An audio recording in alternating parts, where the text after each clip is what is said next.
As society rapidly transitions into an era filled with advanced technologies such as artificial intelligence, tech giants monopolizing markets, and an increasing amount of Silicon Valley startups, we are now living in a new kind of capitalistic economy that may be doing more harm than good to our society.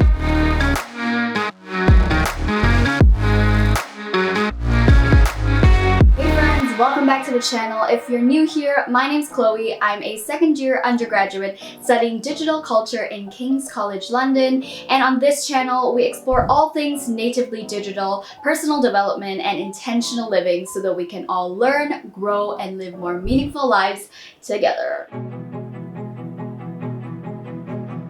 So going back to this current form of capitalism I'm referring to, it's called cognitive capitalism. It's a term coined by French heterodox economist Jan Boutang to describe the current capitalist economy we are now situated in. Boutang described cognitive capitalism as a different system of accumulation in which the accumulation is based on knowledge and creativity and immaterial investment. What he's trying to say is that work in the new economy has shifted from a dependence on the manufacturing of physical goods, labor, and services to ideas, knowledge, skills, and aptitudes that are, for a lack of a better word, cognitive or intellectual. But the thing is, this radically left-wing perspective of Boutang's theory has a habit of more positive or celebratory analysis. So in this video, I'll be talking about the three main limitations of Boutang's analysis of this new form of capitalism and the danger of over-glorifying our hyper-connected world.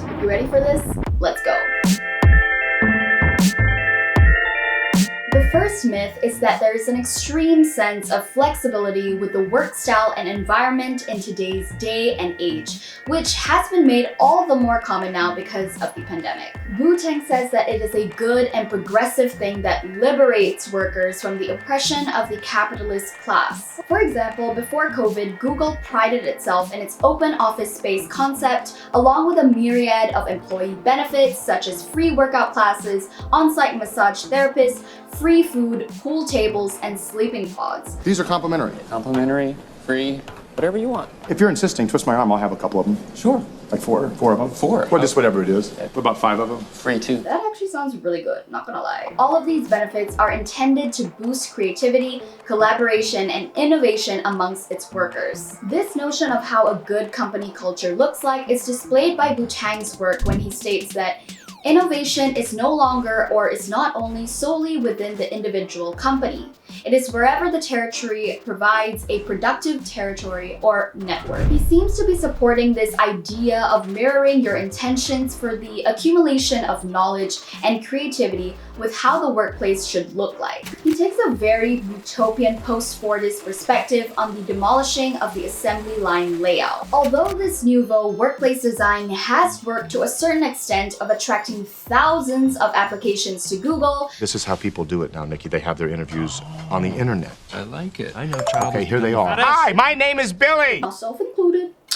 It has proven to not be as efficient as initially projected. In 2018, The New Yorker conducted research on this new way of designing office spaces and how it affects its employees' performance. The report states that the benefits in building camaraderie simply mask the negative effects on work performance. While employees feel like they're part of a laid-back, innovative enterprise, the environment ultimately damages workers' attention spans, productivity, creative thinking, and satisfaction. I mean, like, make it make sense is all we're asking for.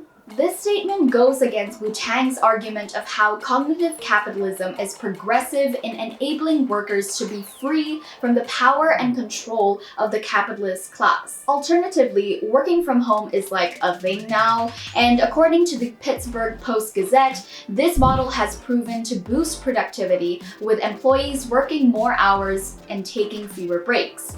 On top of that, there are fewer interruptions when employees work remotely.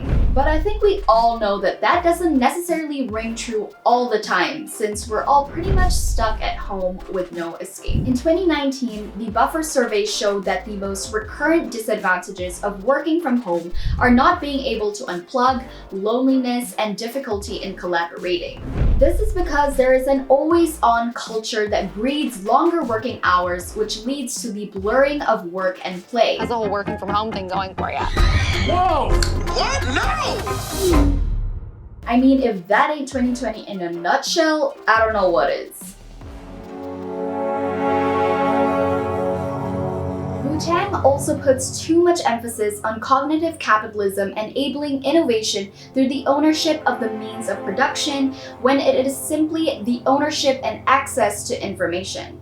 Let me explain. Ever since the 1970s, the rise of new technologies has kick-started the beginning of cognitive capitalism. This new form of capitalism is an economic system distinguished by the fact that the object of accumulation consists mainly of knowledge, which becomes the basic source of value, as well as the principal location of the process of valorization. Woof, there are some big girl words right there, but let's unpack that. This raises the stressful prominence on our current capitalism only valuing knowledge when, in fact, the current media giants like Facebook and Google have capitalized more on the data they have collected rather than innovating. Take Facebook for example. It is a platform that collects, tracks, and analyzes our data from millions of its users. Although the founders of Facebook did come up with the idea of creating a social media networking platform, people want to go on the internet and check out their friends, so why not build a website that offers that friends, pictures, profiles? I'm talking about taking the entire social experience of college and putting it online.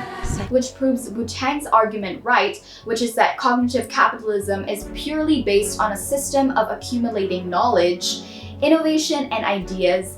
The very concept of Facebook is simply owning information rather than owning the actual means of production. Basically, we're all doing free immaterial labor for these platforms by just mindlessly scrolling on our feeds when we're bored or letting our cameras eat before we do when we dine in nice restaurants with our friends. But free labor in the digital economy is a whole other topic on its own, so let me know if that's something you'd like me to make a video about. In his book, Platform Capitalism, author Dr. Nick Cernacek, who actually happens to be my professor in King's, clearly illustrates how Facebook as a platform is able to monopolize the market. Platforms in sum are a new type of firm. They are characterized by providing the infrastructure to intermediate between different user groups by displaying monopoly tendencies driven by network effects, by employing cross-subsidization to draw in different user groups, and by having a design core architecture that governs the interaction possibilities. He's highlighting that it is not just the production of knowledge that is the basis of this new form of capitalism, it is also the production of platforms or services that extracts data from existing infrastructures. Platforms like Facebook are not seemingly innovating but are instead capitalizing on ownership of information and infrastructures of society. Now, this is a blind spot of Wu-Tang's analysis where he fails to see that he emphasizes excessively on cognitive capitalism enabling innovation through the ownership of the means of production, when it's simply the ownership and access to information. Lastly, Wu-Tang insinuates that low-skill jobs and manual labor is a thing of the past with cognitive capitalism. Let's challenge that. He argues in his work that one of the most prominent features of this new economic system is the virtualization of the economy. In other words, the growing role of the immaterial and of services related to the production of that immaterial. Like I've said before, Wu-Tang takes a very optimistic point of view on the impact of cognitive capitalism in our society. Critiques such as Gerardo Serra, a PhD student in the Department of Economic History at the London School of Economics, pointed out that Wu-Tang fails to acknowledge that, similar to other historical periods of capitalism, its cognitive version carries inbuilt the source of its own instability, represented by the exploitation of the invention power versus the traditional exploitation of labor power of industrial capitalism. So as Gerardo is arguing that simply because we have transitioned into an economy that is more technologically advanced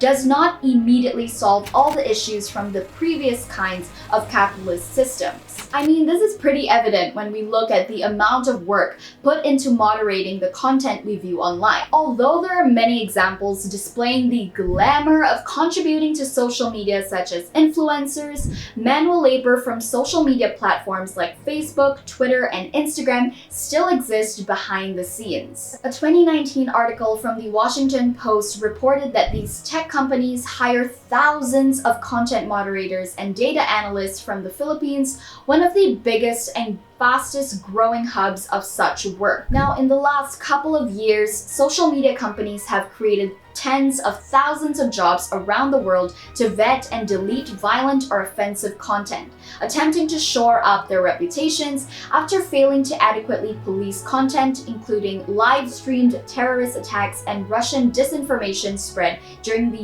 US presidential election. Yet the firms keep these workers at arm's length, creating separation by employing them as contractors through giant outsourcing agencies. So although cognitive capitalism, the brilliant economic system that supposedly created more equity for all of society, doesn't necessarily eliminate all jobs that are low-skilled or highly laborious. Although there are more Silicon Valley-inspired startups popping up, a large population of our economy is still made up of workers doing work that does not necessarily innovate, create new knowledge, or displays creativity like what Wu-Tang has presumed. Dr. Nick has also chimed in on this issue by voicing that the most notorious part of these firms is their outsourcing of workers. In America, these platforms legally understand their workers as independent contractors rather than employees.